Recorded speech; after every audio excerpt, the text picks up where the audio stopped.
Bonjour à toutes et à tous, je suis Marion Béclair, chargée de communication pour CFOCAL, le service formation continue et alternance de l'Université de Franche-Comté. Donc, je vous retrouve aujourd'hui pour cette conférence orientée sur l'alternance à l'Université de Franche-Comté. Donc, cette conférence a été préenregistrée, mais certains collègues de CFOCAL et moi-même sommes disponibles actuellement sur le chat pour répondre à vos questions et à vos réactions.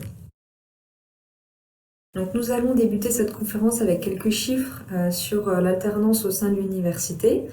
Donc en 2019-2020, il y avait plus de 800 alternants, donc 831 pour être précis, et parmi ces 831 alternants, il y avait 621 apprentis. Donc l'offre de formation est très variée, puisqu'il existe en fait plus de 80 formations qui peuvent se faire en alternance. Donc, ce sont des formations qui vont de Bac+2 à Bac+5 et donc ce sont des DUT, donc DUT qui vont devenir des buts à la rentrée 2021, des DUT, des DEUST, des licences, licence pro, master et diplôme d'ingénieur. Ces formations, elles sont réparties dans de nombreux secteurs. Donc, on peut retrouver le secteur du droit avec le droit social, le droit des affaires, le droit privé appliqué, etc. La gestion, gestion des entreprises et des administrations, gestion commerciale des organisations, la gestion des ressources humaines également. Tout ce qui est sciences et techniques, donc on va avoir des formations dans l'agroalimentaire, dans la robotique, la chimie, la mécanique, etc. Également des formations en communication événementielle, marketing, communication publique, et aussi des formations en mathématiques, en informatique, en santé. Voilà, il y a vraiment tout un panel de domaines qui est englobé par ces formations en alternance. Donc, toutes ces formations sont réparties au sein de 9 composantes de l'université qui se trouvent sur tout le territoire franc-comtois. Donc on va avoir l'IUT de Belfort-Montbéliard, l'IUT Besançon-Vesoul, et les UFR, donc l'UFR Sciences et Techniques, l'UFR SJEPG, donc Sciences juridiques, économiques et politiques de gestion, l'UFR STGI, donc Sciences techniques et gestion de l'industrie, l'UFR SLHS, donc c'est l'UFR Sciences, langage de l'homme et de la société, l'UFR Santé, l'UFR des sports et l'ISIFC. Donc l'alternance existe sous 3 types de formats. On va retrouver donc le contrat d'apprentissage, le contrat de professionnalisation et la PROA. Donc la PROA, c'est la promotion et reconversion par l'alternance qui concerne en fait les salariés, donc les personnes qui sont déjà en entreprise. Aujourd'hui, on va surtout se pencher sur le contrat d'apprentissage et le contrat de professionnalisation. Donc l'alternance, qu'est-ce que c'est? L'alternance, en fait, ça permet d'étudier tout en travaillant, c'est-à-dire que l'alternant en fait jongle entre des périodes de cours qui se font à l'université, donc des périodes de formation, et des périodes pratiques qui se déroulent en entreprise. Donc l'alternant en fait il signe un contrat de travail qui est rémunéré avec une entreprise et de ce fait il n'a plus le statut d'étudiant mais bien le statut de salarié. Donc l'alternant, il perçoit le même salaire chaque mois qu'il soit en formation en entreprise, c'est-à-dire que sur un mois donné, s'il passe plus de temps en formation qu'en entreprise, il va toucher son salaire normalement. Donc c'est vrai que l'alternance, c'est vraiment un tremplin qui va permettre à l'étudiant en fait, d'acquérir une expérience professionnelle qui va être vraiment déterminante pour sa future recherche d'emploi. On peut noter un chiffre très important, c'est que 85% des alternants trouvent un emploi dans l'année qui suit l'obtention du diplôme. Donc c'est un chiffre qui n'est pas négligeable et qui est quand même très important. L'alternance à l'université, ça permet de préparer un diplôme qui est reconnu de l'enseignement supérieur et l'alternant va bénéficier d'un suivi personnalisé et encadré par un tuteur pédagogique et par un maître d'apprentissage ou un tuteur professionnel en fonction du type de contrat. Donc nous reviendrons un petit peu plus tard sur l'encadrement et le suivi de l'alternant à l'université et en entreprise. Nous allons rentrer plus en détail sur le suivi de l'alternant. Pour tirer profit au maximum de cette période d'alternance, la responsabilité elle est partagée entre 3 acteurs. Dans un premier temps, on va bien sûr retrouver l'alternant qui se doit de respecter les engagements qu'il a pris auprès de l'université et auprès de son employeur. Donc, notamment le principe d'assiduité.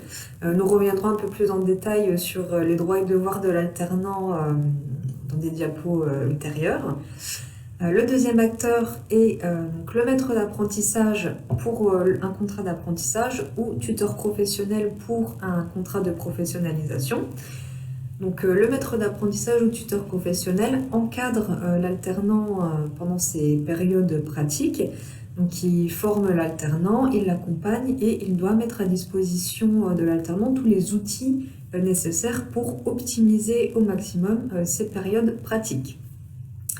Et en troisième acteur, nous allons retrouver le tuteur pédagogique, donc, qui suit et encadre l'alternant tout au long de sa formation au sein de l'université. Donc, le tuteur pédagogique est surtout présent pendant les périodes de formation quand l'alternant est en cours à l'université. Donc, le maître d'apprentissage ou tuteur professionnel et le tuteur pédagogique sont désignés tout au début du contrat et ils se doivent en fait de s'accorder ensemble pour accompagner l'alternant. Donc, programmer des rencontres au sein de l'entreprise, établir des bilans réguliers sur l'évolution de l'alternant. Donc, ces bilans peuvent se faire soit de manière physique en entreprise, soit par téléphone ou par visioconférence également. Et ils se doivent aussi d'échanger sur des difficultés éventuelles qui peuvent être rencontrées. Donc, les difficultés peuvent venir de l'alternant ou alors aussi bien du maître d'apprentissage tuteur professionnel ou du tuteur pédagogique. Donc, nous allons aborder les petites différences qu'il y a entre le contrat d'apprentissage et le contrat de professionnalisation. Donc, nous allons commencer avec le contrat d'apprentissage au niveau des bénéficiaires du contrat. Donc, toute personne âgée de 16 ans à 30 ans, donc c'est 29 ans révolus, c'est-à-dire qu'il n'est pas possible en fait de faire une demande de contrat d'apprentissage dans l'année de ses 30 ans. Donc voilà, donc toute personne âgée de 16 ans à 29 ans révolus peut prétendre à un contrat d'apprentissage. Cependant, il existe quand même des situations où il n'y a pas de limite d'âge. Donc, il y en a 3 pour le contrat d'apprentissage. La première, c'est pour les personnes qui possèdent une reconnaissance qualité travailleur handicapé, donc une RQTH. La deuxième situation, ce sont les personnes qui souhaitent créer ou reprendre une entreprise. Et la troisième situation, ce sont pour les sportifs de haut niveau. Donc, dans ces 3 situations-là, il n'y a pas de limite d'âge.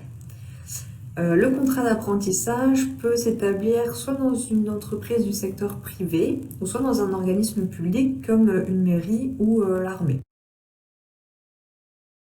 Pour le contrat de professionnalisation, la tranche d'âge va changer par rapport au contrat d'apprentissage. Donc, toute personne âgée de 16 ans à 25 ans peut prétendre à un contrat de professionnalisation. Et tout comme pour le contrat d'apprentissage, par contre, il existe des situations où il n'y a pas de limite d'âge. Et pour le contrat de professionnalisation, ce sera pour les personnes donc, qui bénéficient d'une RQTH et également pour les demandeurs d'emploi. Donc, dans ces 2 situations, il n'y a plus de limite d'âge. Et le contrat de professionnalisation peut s'établir uniquement dans des entreprises du secteur privé. Donc, il n'est pas possible de réaliser un contrat de professionnalisation dans une entreprise publique. Donc, la différence entre les 2 types de contrats va également se faire au niveau de la rémunération. Donc, elle n'est pas la même en fait que l'alternance soit en contrat d'apprentissage ou en contrat de professionnalisation.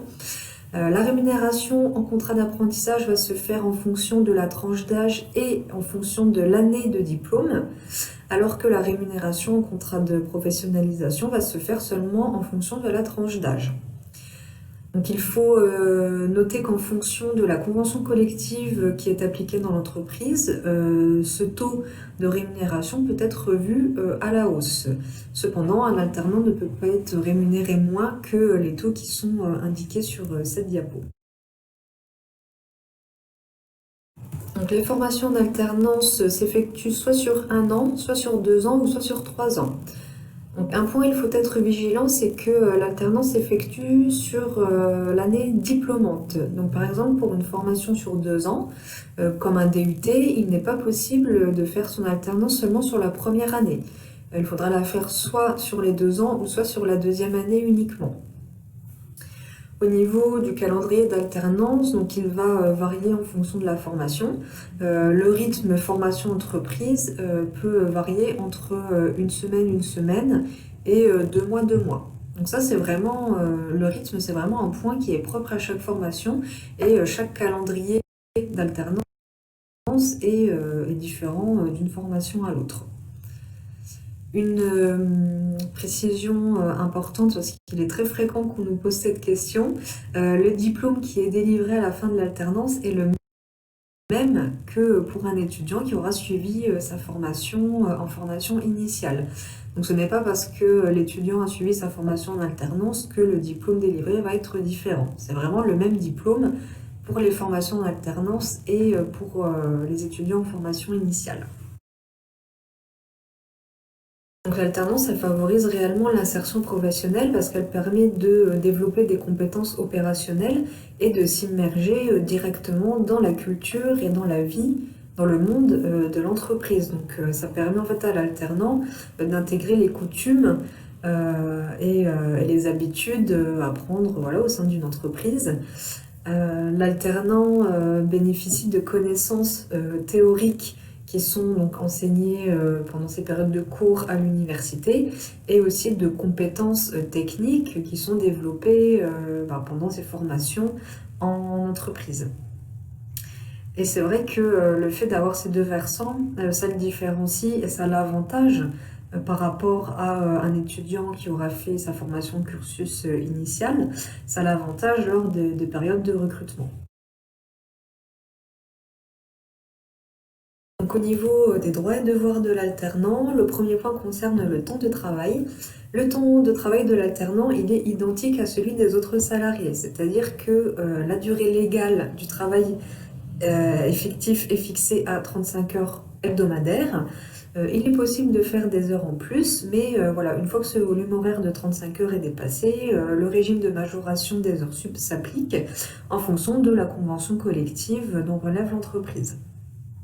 Les RTT sont aussi accordés au même titre que pour les autres salariés. Le temps passé en cours à l'université est du temps de travail effectif et il compte dans l'horaire de travail. Donc c'est pour ça en fait que l'alternant a un devoir d'assiduité qui est assez important parce que si par exemple il vient être absent en formation, eh bien son employeur peut se réserver le droit de lui retirer en fait de l'argent sur sa paye parce qu'il considérera que c'est comme s'il avait été absent en entreprise. Pour les congés payés, donc l'alternant a droit aux congés payés au même titre que les autres salariés, c'est-à-dire qu'il cumule 2,5 jours par mois. Et donc l'alternant a droit aux congés payés légaux, c'est-à-dire 5 semaines de congés payés par an. Les congés sont à prendre en dehors des périodes en centre de formation et en accord avec l'employeur. Pour la mobilité internationale, donc le contrat peut être exécuté en partie à l'étranger pour une durée par contre qui ne peut pas dépasser 1 an. Pour les apprentis uniquement, la durée d'exécution du contrat en France doit être de minimum 6 mois. C'est-à-dire qu'il faut au moins passer 6 mois dans le siège social en France pour pouvoir passer plusieurs mois dans une filiale de l'entreprise à l'étranger. Les accidents du travail, l'alternant bénéficie de la protection et de l'indemnisation spécifiquement accordées au titre des accidents du travail. À noter que tout accident survenu pendant un temps de formation constitue un accident du travail, car comme on l'a évoqué précédemment, le temps passé en formation est considéré comme du temps effectif en entreprise et compte dans les horaires passés en entreprise. Pour les cotisations et impositions des revenus. Donc ça, c'est le point qu'on avait abordé tout à l'heure quand on parlait de la rémunération des alternants. Donc l'alternant, il cotise pour sa retraite et pour le chômage. Et donc ces revenus, comme évoqué, font l'objet d'une déclaration auprès des impôts. Et le taux d'imposition va varier en fonction du montant des revenus déclarés. Et donc pour les apprentis, seul le montant des salaires qui dépasse le seuil d'exonération du SMIC doit être déclaré. Et enfin, pour les frais de transport et restauration, donc l'alternant est indemnisé par son employeur selon les règles qui sont appliquées au sein de l'entreprise. pour les déplacements professionnels et les frais de restauration compris dans l'horaire de travail journalier. Donc ça peut être par exemple des titres restaurants. Donc maintenant que nous vous avons présenté les contrats d'apprentissage et contrats de professionnalisation, nous allons vous parler de comment finalement on devient alternant. Donc dans un premier temps, il faut s'assurer de bien être dans la tranche d'âge légal, c'est-à-dire entre 16 et 29 ans révolus pour le contrat d'apprentissage, sauf les personnes qui possèdent une RQTH, les personnes qui souhaitent créer ou reprendre une entreprise et pour les sportifs de haut niveau, donc cas dans lesquels il n'y a pas de limite d'âge. Et pour les contrats de professionnalisation, d'être bien entre 16 et 25 ans, sauf donc pour les personnes qui possèdent une RQTH et pour les demandeurs d'emploi, cas dans lesquels il n'y a pas de limite d'âge. Deuxième point, il faut bien définir le projet professionnel. Donc identifier les métiers, le ou les métiers ou le domaine d'activité qui suscite l'intérêt de l'étudiant. Et ne pas hésiter donc à contacter le service OSE, donc c'est le service orientation stage emploi de l'Université de Franche-Comté, qui sont là pour aider l'étudiant à bien définir son projet. Une fois que le projet professionnel est défini et que la formation est identifiée, il faut donc candidater via soit Parcoursup pour les formations qui se font directement après le bac, notamment pour les DUT ou les DEUST, candidater via e-candidat pour les autres formations, donc tout ce qui est licence pro, master et diplôme d'ingénieur. Et dans un deuxième temps, il faut s'inscrire à l'Université de Franche-Comté. Une fois que ces étapes sont passées, arrive donc la recherche de l'entreprise d'accueil. Donc, au sein du service formation continue et alternance, nous avons des chargés de développement et des relations entreprises qui sont là pour aider les futurs alternants à trouver une entreprise d'accueil. Donc, elles reçoivent très régulièrement des offres qu'elles basculent et il est possible de prendre des rendez-vous avec elles pour parler plus en détail du projet.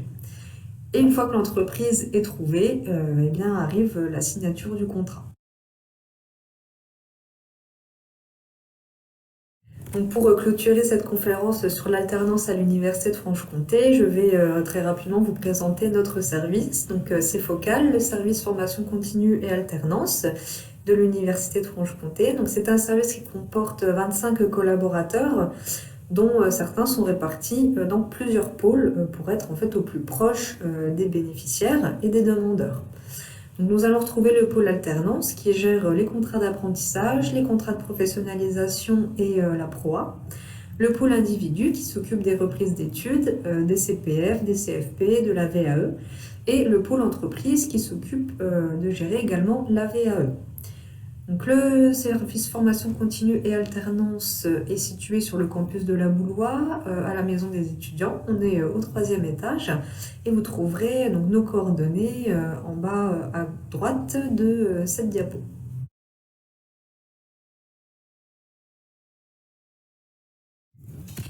Les missions de ces focales sont assez variées. Donc, nous sommes là pour accompagner les entreprises privées et publiques, mais aussi les salariés, les demandeurs d'emploi et les futurs alternants en matière de formation professionnelle. Donc, nous sommes là pour les guider sur comment mettre en place son contrat, quelles sont les aides aussi auxquelles les entreprises peuvent prétendre à l'embauche d'un alternant. Donc, nous sommes là pour répondre à toutes ces questions. Nous proposons également une offre de formation professionnelle qui répond aux besoins de chacun en s'appuyant sur un vaste réseau de compétences qui comporte les laboratoires de recherche et des départements et intervenants de l'université, donc des enseignants-chercheurs et des intervenants professionnels associés. Nous sommes là aussi pour accompagner et conseiller sur les aspects réglementaires, administratifs et financiers.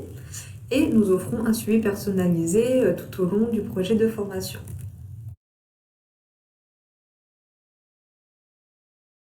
Bon, je vous remercie pour votre attention, merci d'avoir suivi cette conférence. Nous restons à votre disposition si vous avez des questions ou des suggestions. N'hésitez pas à nous contacter via le chat.